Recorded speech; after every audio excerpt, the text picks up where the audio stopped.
semua, selamat datang di podcast Az-Zahra Channel, di mana kita membahas berbagai fenomena psikologis yang ada di sekitar kita. Pada episode kali ini kita akan membahas salah satu isu yang cukup kompleks namun penting, yaitu fatherless atau ketiadaan figur ayah dalam kehidupan seseorang. Mengapa kita memilih topik ini?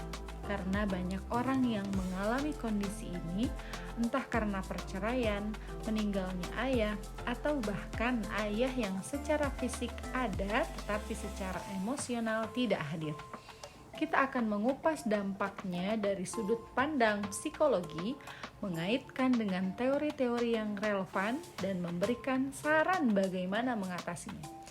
Yuk kita mulai pembahasannya.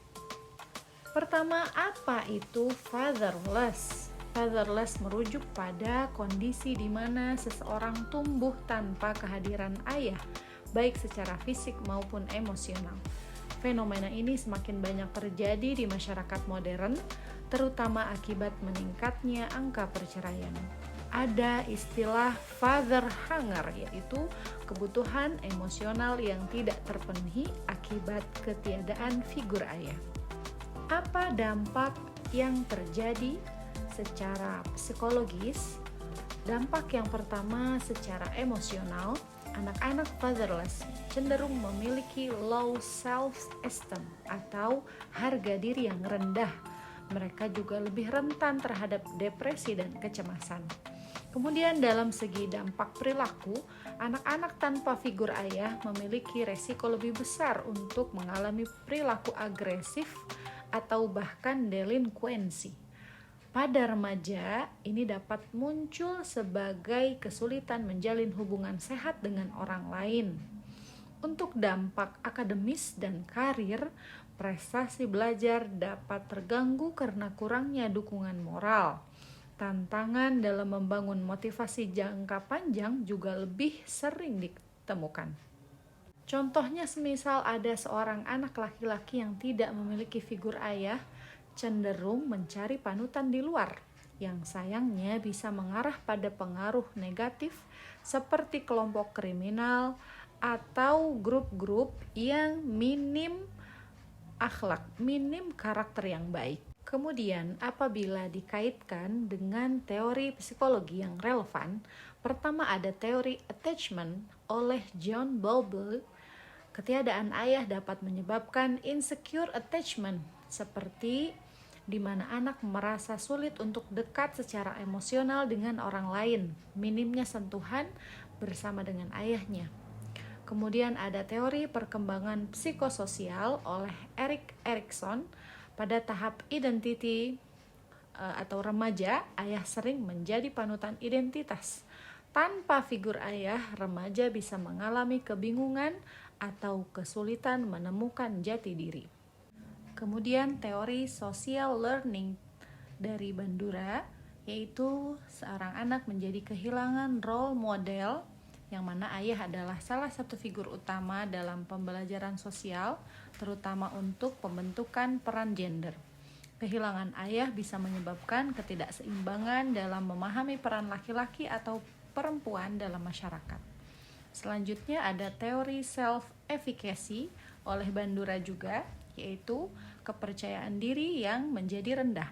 Anak-anak fatherless mungkin memiliki kepercayaan diri yang lebih rendah karena kurangnya dukungan atau validasi dari ayah. Apa saja faktor penyebab fatherless? Di antaranya adalah kasus perceraian, kemudian seorang anak yang ditinggal wafat oleh ayahnya, ada pula ayah yang bekerja di luar kota, dan ayah yang sebetulnya hadir namun tidak berperan dalam pengasuhan. Apabila merujuk pada data dan fakta, BPS dalam data menyebutkan kasus perceraian di Indonesia terjadi puncak lonjakan. Ini data yang saya terima adalah data pada tahun 2021, meningkat 53,5% dari tahun sebelumnya, yaitu 2020, yakni mencapai 291.677 kasus. Berdasarkan sebarannya, angka perceraian tertinggi berada di Jawa Barat dan Jawa Timur dengan jumlah di atas 80.000 kasus. Mayoritas alasan perceraian adalah pertengkaran dan ekonomi. Kemudian data dan fakta yang memperlihatkan berapa banyak seorang anak yang tinggal bersama ibunya atau tinggal bersama ayah dan ibu. Dari data yang terkumpul, lebih banyak anak yang tinggal bersama ibunya tanpa kehadiran ayahnya.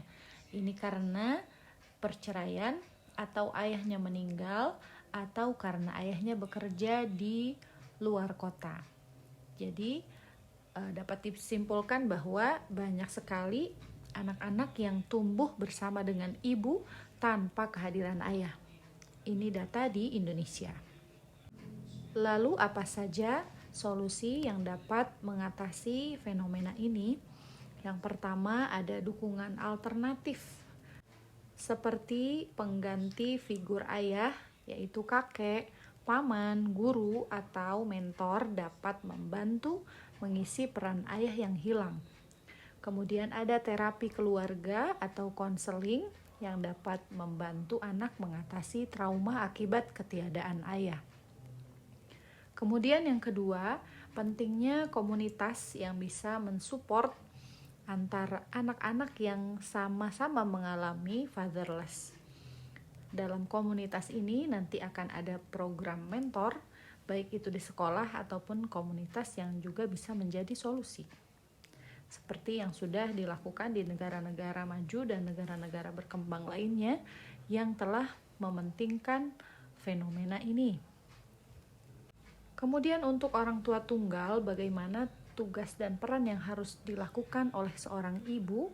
Berikan waktu dan perhatian emosional yang cukup, kemudian berbicara secara terbuka tentang situasi keluarga agar bisa membantu anak memahami keadaan tanpa menyalahkan dirinya sendiri.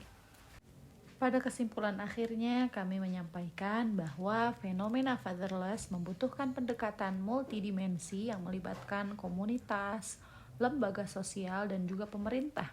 Tidak hanya dibebankan kepada orang tua tunggal saja, yaitu ibu atau bahkan neneknya. Dengan membangun dukungan alternatif melalui mentor dan komunitas, akan menguatkan peran keluarga tunggal dan menyediakan akses ke konseling serta terapi. Anak-anak yang kehilangan figur ayah dapat tetap berkembang dengan sehat secara emosional, sosial, dan akademis karena peran ayah sudah tergantikan oleh peran alternatif tadi. Dukungan berkelanjutan menjadi kunci untuk meminimalkan dampak negatif dari kondisi ini. Bagaimana menurut kalian? Apakah fenomena ini pernah kalian alami sendiri atau kalian melihat di sekitar rumah kalian? Tolong bagikan pengalaman dan pandangan kalian di kolom komentar ya. Sekian dan sampai jumpa di episode selanjutnya. Wassalamualaikum.